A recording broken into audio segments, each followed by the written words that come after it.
Lundi, nous sommes le 6 avril 2020. Bonsoir à tous et merci de nous choisir pour vous informer.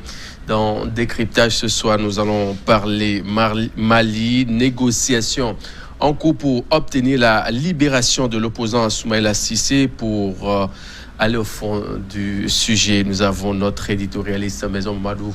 Bonsoir et merci d'être là. Merci. Bonsoir Mathieu. Bonsoir. Alors justement, qu'est-ce qui se passe encore dans le dossier Cissé? En fait, la nouveauté dans le dossier, c'est qu'il avait été retenu avec un certain nombre de ses camarades avec qui il faisait la campagne électorale. Ses camarades ont été libérés. Il est le seul actuellement qui est resté entre les mains de ses preneurs d'otages. Certainement, ses camarades qui sont venus ont dû donner un certain nombre d'informations qui a amené le parti à faire une conférence de presse. Et lors de cette conférence, le parti était plutôt positif en considérant qu'il va être bientôt libéré, mais ils n'ont pas voulu aller plus loin pour expliquer aux gens pourquoi ils sont aussi optimistes par rapport à sa libération. Alors, qu'est-ce qu'on cache finalement à la population ou bien aux militants et sympathisants Difficile à dire pour le moment. Les journalistes maliens ont posé la question en disant mais il avait été kidnappé avec plusieurs personnes. Ces personnes ont été libérées progressivement. Est-ce que des rançons ont été payées pour les personnes qui ont été libérées? Est-ce qu'une rançon est demandée également pour sa libération? Celui qui parlait au nom du parti le jour-là, Maître Demba Traoré, a dit clairement qu'aucune rançon n'a été payée pour ceux qui ont été libérés. Aucune rançon n'a été demandée également pour ce qui concerne le candidat Soumaïla Cissé, qu'il faut appeler député même parce qu'il fait partie des 17 qui ont été élus députés au niveau du premier tour. D'ailleurs, oui. Voilà. Donc, c'est plutôt un député qui a été retenu. Les gens ont insisté. Il a dit que les preneurs d'otages ont quand même des revendications. Quelles revendications? Ils n'ont pas dit. Et bien sûr, ce n'est pas tout de suite qu'ils vont mettre sur le public les négociations qu'ils sont en train de faire avec ces ravisseurs pour pouvoir libérer Soumaïla Cissé. La revendication au départ, c'était la non-tenue de l'élection. Oui. Vous ne voudrez pas qu'il participe? Bon, au départ, en fait, ils ne l'ont pas kidnappé parce qu'ils demandaient aux gens de ne pas aller aux élections. Il y avait déjà cette déclaration qui était là. La semaine d'avant, ils avaient kidnappé d'ailleurs un autre candidat dans la même zone pratiquement, de l'autre côté du fleuve tout simplement, mais dans la même zone géographique. Et en les libérant, c'est le message qui avait été donné. Nous ne voulons pas d'élection, nous ne voulons pas de campagne électorale dans cette zone. Donc quand eux, ils sont venus faire la campagne dans la même zone, très certainement, c'est le même réflexe qui est revenu. Et ils pensaient peut-être qu'en kidnappant M. Cissé en particulier, puisque ce n'est pas n'importe qui, il y aurait peut-être eu un report des élections. Si c'était le cas, ils ont complètement échoué sur ce plan-là parce que les élections ont bel et bien eu lieu. Et malgré qu'il ait été kidnappé, il fait partie des rares à avoir réussi à gagner leur poste de député dès le premier tour.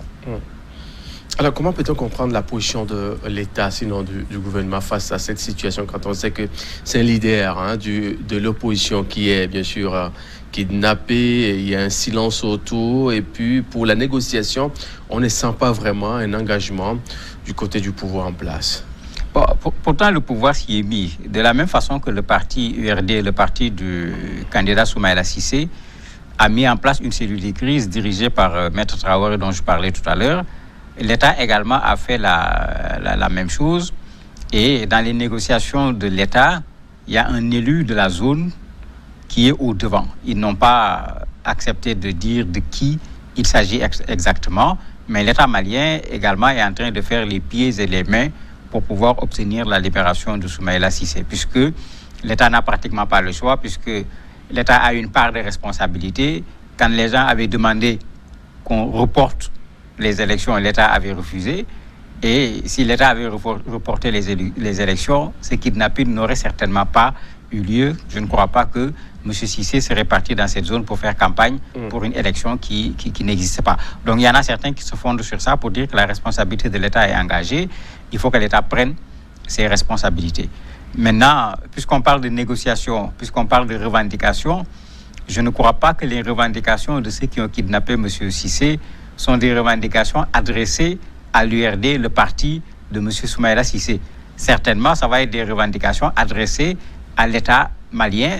Quelles revendications, on ne sait pas encore. Certainement, les deux cellules de crise, celle du parti et celle de l'État, vont devoir travailler ensemble pour voir qu'est-ce qu'il va être possible de faire pour libérer M.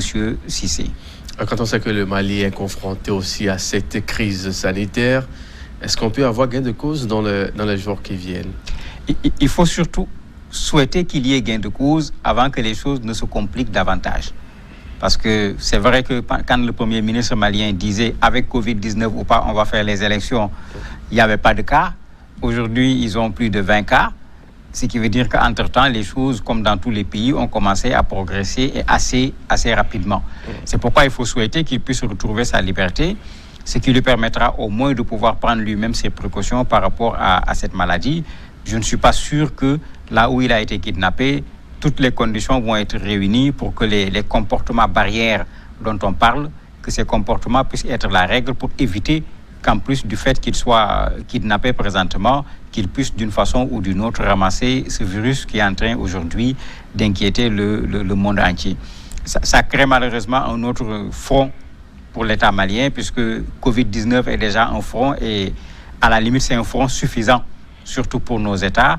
L'État malien était déjà en guerre, une guerre qui n'est pas terminée, puisqu'il y a eu des affrontements au niveau de cette zone centre entre des populations, au niveau de Bankas particulièrement, 37 morts. Les groupes armés ont également attaqué un camp militaire, 20 morts. Mais dans ces conditions, il faut souhaiter qu'il puisse être libéré le plus tôt possible, parce que sinon, il est véritablement face à un engrenage dans lequel, plus il va durer là-bas, plus il y a des risques pour sa vie, plus il y a des risques pour sa santé. Alors, au vu de ce qui se passe dans le pays, quelle est la place finalement de G5 Sahel? Le G5 Sahel, c'est devenu une affaire compliquée, parce que pendant un temps, surtout après le sommet à Pau, il y avait vraiment une sorte de relance qui avait donné un espoir à tout le monde. La France avait augmenté le nombre de soldats, l'Union africaine avait dit qu'il va envoyer également 3000 soldats supplémentaires. On avait pensé que le G5 Sahel va maintenant prendre son envol et vraiment jouer le rôle qu'on attend. Mais avec l'arrivée de Covid-19, les choses se sont à la limite dégonflées. On voyait le président de la République française au devant. Je crois que depuis quelque temps, on ne l'a plus entendu parler de G5 Sahel. Il parle plutôt de Covid-19.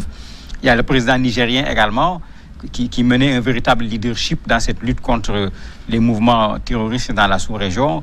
Il a également Covid-19 chez lui. On entend actuellement parler plutôt de Covid-19. Donc, il y a cette nouvelle donne qui est là, qui a certainement mélangé, pour ne pas dire retardé, le calendrier qui avait été prévu par rapport au G5 Sahel. Mais quand même, pour ce qui concerne le kidnapping de M. Cissé, autant le G5 Sahel, l'amunissement que les forces françaises qui sont là-bas à la Barkhane, toutes ces forces ont déclaré participer à la recherche pour le retrouver sain et sauf. Alors, quand on essaie un peu d'analyser un peu la sphère politique malienne au jour d'aujourd'hui, on sait que Cissé a une place aussi importante en matière de la politique, dans la classe politique de l'opposition. Et on sent un peu un silence au sein de l'opposition qui ne dit pas grand-chose face à ce qui se passe dans le pays. Quelle est l'analyse qu'on peut tirer ou bien qu'on peut faire de la situation à ce niveau-là? En fait, l'opposition malienne est partie divisée à ces élections. Et une bonne partie des ténors étaient pour les élections, y compris l'URD, le parti de Soumaïla Cissé. Même quand on l'a kidnappé, beaucoup de gens s'attendaient à ce que son parti se retire, à ce que le parti demande le report des élections, mais le parti a plutôt demandé aux gens de continuer la campagne et d'aller vers les élections. Vous avez des organisations de la société civile, vous avez quelques partis politiques qui, eux, avaient considéré qu'il ne fallait pas forcer pour aller vers les élections. Les arguments qui étaient donnés, c'était le kidnapping quand le kidnapping est intervenu. Mais il y en a qui disaient à l'époque, le Mali n'a pas encore de cas, mais il n'y a pas de raison pour qu'il n'y ait pas de cas au Mali. Donc il vaut mieux anticiper. Ne risquons pas des élections dans ces conditions-là. Certains partis étaient gênés puisque c'est eux qui, au niveau du dialogue national, avaient voulu coûte que coûte qu'il y ait les élections et que les élections se tiennent à la date qui va être proposée par la conférence nationale. Quand il a été kidnappé, ces partis ne savaient plus où donner de la tête. Est-ce qu'il fallait changer encore de fusil d'épaule et tenir un autre discours, de sorte que au moment où on discutait sur aller aux élections ou pas, il y a des partis qui avaient du mal à s'exprimer parce qu'on les avait déjà entendus défendre bec et ongle la tenue des élections. Il aurait été difficile de faire machine arrière dans ce genre de situation. Aujourd'hui, certainement parce que M. Cissé n'a pas encore été libéré, les gens ne veulent pas véritablement faire le bilan. Tout le monde se fixe sur sa libération. Le jour où il sera libéré, le bilan va être fait pour savoir est-ce qu'il y avait lieu d'organiser ces élections. D'autant plus que tout le monde se pose la question, avec Covid-19 maintenant qui est là et qui progresse, est-ce que le deuxième tour va avoir lieu ou est-ce qu'on va le reporter? Si on le reporte, mais à quoi aurait servi d'organiser juste un tour d'élection pour ensuite mettre les élections en berne en attendant de finir avec la lutte contre Covid-19 pour reprendre ces élections? Madou, au vu de tout ce qui se passe dans le pays, à quoi peut-on s'attendre dans les jours qui viennent? La première chose à laquelle il faut s'attendre et qu'il faut souhaiter, c'est que M. Soumaïla Cissé soit libéré et qu'il soit libéré sain et sauf, en bonne santé, parce que jusqu'à présent, les gens nous disent qu'il est en bonne santé, mais qui peut certifier si cela est vrai ou si cela ne l'est pas? La deuxième chose, il faut que le Mali fasse ce que tous les pays sont en train de faire aujourd'hui. Le Mali a déjà deux fronts, un front avec les groupes armés, un front avec Covid-19. Il faut que les Maliens, sur la base d'une sorte de sursaut national, acceptent de se mettre ensemble pour mener ces deux combats sans tenir compte des divisions politiques. Parce que face à ces deux combats, à mon avis, il n'y a pas lieu de parler de clivage de quelque sorte que ce soit. Mais quand on sait que le pays est menacé par le Covid-19, est-ce qu'il y aura un deuxième tour dans les jours qui viennent? C'est possible? Ou quand on sait également que le Premier ministre avait dit que Covid ou pas, il y a élection? Oui, quand il le disait, il n'y avait pas Covid, c'était facile de le dire. Aujourd'hui, Covid-19 est là. Le Mali est en train de renforcer, comme tous les autres pays, un certain nombre de mesures liées de façon générale au regroupement des personnes. En organisant des élections, on va nécessairement vers un regroupement de personnes. En organisant un second tour, qu'est-ce qu'on fait? On fait la campagne par les réseaux sociaux ou pas? Il y a tous ces problèmes qui sont là. Certainement, la classe politique malienne va faire ce qui a été fait avec le dialogue national, s'asseoir autour d'une table et prendre la mesure qui va être la plus sage pour tous les Maliens, qu'on ne fasse pas simplement de cette élection la seule priorité pour les Maliens. On est face à une crise sanitaire à l'échelle planétaire. Le Mali ne peut pas faire exception. Dans les jours qui viennent, il n'y a pas une certitude aussi,